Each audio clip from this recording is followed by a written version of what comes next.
नमस्कार साथियों, मैं राहुल नियोरे। आज देश के अंदर 14 अप्रैल गया, संविधान दिवस हम बनाते, बड़ी बड़ी महिलाओं के ऊपर हम बातें करते और बोला जाता है कि ये देश संविधान से चलेगा, ऐसी हर सत्ता बातें करती है। पर आज सच्चाई की अगर हम बात करें तो सच्चाई ये दिखती है कि महिला कुश्ती की जो हमारे यहाँ की जो बालिकाएं जो कुश्ती में कई पदक लेकर आ चुकी है, वो लोग धरने पे बैठे हुए। ये खबरें हमें शर्मिंदा करती है कि वो जिन्हें लड़ना चाहिए, देश का जो नाम गौरवान्वित कर रही है, वो महिलाएं आज रामलीला मैदान पर बैठी हुई है और अपने हक अधिकार की बातें कर रही है। जब ये लोग कुश्ती जीतते, बड़े बड़े मेडल लाते हैं, तो नेता अभिनेता सब इनके साथ गर्व महसूस करते हैं। बड़े बड़े व्हाट्सएप पे मैसेज चलाए जाते हैं, देश को आज बहुत बधाइयां दी जाती है। एक रूप सामने आता है देश के युवा और ये सब बड़े बड़े व्हाट्सएप मैसेज ग्रुपों में बधाई देना कि हमारे देश का नाम इस महिला ने रोशन करा, इसने करा। पर जब वो अपने हक अधिकार के लिए बैठी हुई है तो ये लोगों कहां चले जाते हैं, मुझे ये जानना है। आज संविधान की बात करने वाली बीजेपी पार्टी, आज मैं नरेंद्र मोदी अमित शाह से पूछना चाहता हूं, क्या इस देश में दो तरह के संविधान चल रहे हैं?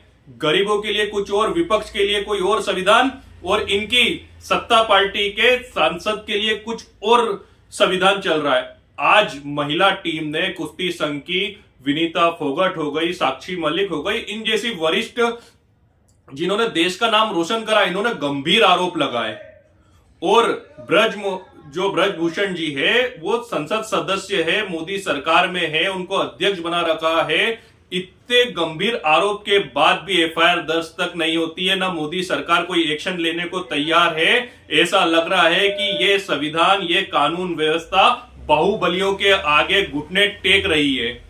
ब्रजभूषण जी के बारे में यह है कि उन्होंने पिस्तल, एक बार एसपी के सामने पिस्तल उन्होंने तान रखी है। यानी एक तरह से देखा जाए तो वो बाहुबली के रूप में है और वो चैलेंज कर रहे हैं। और चैलेंज सिर्फ वो महिलाओं को नहीं कर रहे, वो चैलेंज पूरी देश को कर रहे हैं, इस देश के संविधान को कर रहे हैं, हर उस महिला को कर रहे हैं, हर उस इंसान को कर रहे हैं जो अपनी बेटी को आगे बढ़ाना चाहता है। आप ये मत देखो कि वहां पर कुश्ती संघ की वो महिलाएं बैठी हुई है, ये देखो कि कल के दिन हमारे घर की बालिकाएं भी वहां पर बैठी होगी।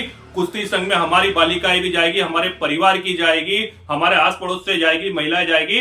और ब्रजभूषण जैसे अगर इनको सबक आज नहीं सिखाया, इनके खिलाफ आज कार्रवाई नहीं हुई, तो उन लोगों का क्या होगा? ये अत्याचार ऐसे ही चलता जाएगा। ये सोचने का विषय है। मैं उन देश के युवाओं को बोलना चाहता हूं जो व्हाट्सएप फेसबुक पे हर चीज की बधाइयां देने आते हैं और बधाई देकर चले जाते हैं। आज इतना कुछ हो रहा है, इनके सपोर्ट में क्यों देश एक नहीं हो पा रहा है? क्यों हम बाहर निकल नहीं पा रहे? क्यों हम ये सोच रहे कि ये सिर्फ इन्हीं की लड़ाई है? मैं सभी से, जितने भी स्पोर्ट्स गेम है, फेडरेशन है, मैं सभी से बोलना चाहता हूं, ये सिर्फ एक कुश्ती संघ की लड़ाई नहीं है, ये हर उस महिला की लड़ाई है, हर उस विभाग की लड़ाई है जहां पर अत्याचार होता है। अगर हम एक साथ आके अत्याचारियों का सामना नहीं करेंगे तो इस टाइप के बाहुबलियों का और मनोबल बढ़ता जाएगा। मैं मोदी सरकार से बोलना चाहता हूं, बड़ी बड़ी बातें करना, महिलाओं की बातें करना। मोदी बीजेपी सरकार ने एक कैंपेन चलाया था, महिला पढ़ाओ महिला बचाओ। तो महिला बचाओ का मतलब तो ये सिद्ध कर रहे हैं कि महिला सिर्फ बीजेपी के सांसदों से बचाओ, नेताओं से बचाओ। ये इनका कैंपेन का ये रियल मतलब था, ये आके साबित करे कि इसका महिला बचाओ का मतलब क्या था। महिलाओं को इन नेताओं से बचाओ, ऐसा मतलब था। और मैं देश की जनता से बोलना चाहता हूं, बीजेपी सरकार दो तरह के संविधान चला रही है। विपक्ष के लिए अलग संविधान है और इन्हीं के पार्टी के नेताओं के लिए अलग संविधान है। आज हम जहां भी देख रहे हैं वहां पर बीजेपी विपक्ष के साथ जो कर रही है, या महिलाओं की बात अगर हम करते हैं तो आंगनवाड़ी कार्यकर्ता को देख लो, अलग अलग आशा कार्यकर्ताओं को देख लो, आज परमानेंट करने को तैयार नहीं है। 70 हजार महिलाएं धरने पर बैठी रहती है मध्य प्रदेश में, उनकी सुध लेने वाला कोई नहीं है। तो कोई बड़ी बात नहीं अगर महिलाएं वहां धरने पर बैठी हुई है। सरकार से हमें कोई उम्मीद नहीं है। मैं आम जनता और देश के युवाओं को बोलना चाहता हूं कि हमें एक होना पड़ेगा, इस आंदोलन को एक राष्ट्रीय आंदोलन बनाना होगा। क्योंकि जब ये लड़कियां जब देश के लिए खेलती है तब हमारे मन से आवाज निकलती है कि देश जीता और देश को गौरवान्वित करा। आज जब वो मुसीबत में आप अपना हक अधिकार मांग रही है वो, तब हम लोग क्यों चुपचाप बैठे हुए? मुझे ये बात समझ में नहीं आ रही है। मैं इस देश में सभी से निवेदन करना चाहूंगा कि हमें सबको सड़कों पर आना पड़ेगा और हमें इस लड़ाई में इन महिलाओं को इतना मजबूत करना होगा कि भूषण जैसे संसद सदस्य या बाहुबली नेता, भले वो कोई भी पार्टी या किसी से भी रिलेटेड रहते हो, उनको ये समझ में आ जाए कि ये देश के अंदर संविधान सर्वोपरि है, संविधान एक है और ये देश चलेगा तो संविधान से चलेगा। ये बात हमें साबित करना होगी और ये बात साबित करने के लिए हमें एक ताकत के रूप में आना पड़ेगा।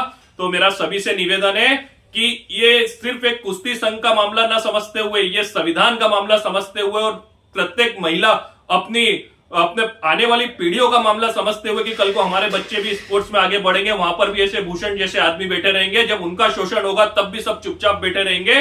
तो हमें ये बात को आगे लाते हुए और इस देश में साबित करके बताना है कि ये देश में एक संविधान है और इस संविधान के अनुरूप चलना पड़ेगा।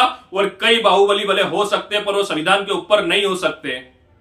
तो मैं बताना चाहता हूं और निवेदन करना चाहता हूं कि इस आंदोलन में हम सब जुड़े, ताकत दे। और मैं उन कुश्ती जो महिलाएं वहां रामलीला मैदान में बैठी है, मैं उनको भी इस यहां से बताना चाहता हूं, चैनल के माध्यम से बताना चाहता हूं कि आप लोग घबराने की कोशिश मत करना, क्योंकि हम लोग आपके साथ में हैं और पूरी ताकत के साथ में इन बाहुबलियों को दिखा देंगे कि देश में कानून सबके लिए बराबर हो, भले वो मजदूर वर्ग हो या सांसद हो या राष्ट्रपति हो, कानून सबके लिए बराबर है। तो इन्हीं बातों के साथ मैं उम्मीद करता हूं कि हम लोग इसको एक अभियान के रूप में आगे चलाएंगे। धन्यवाद।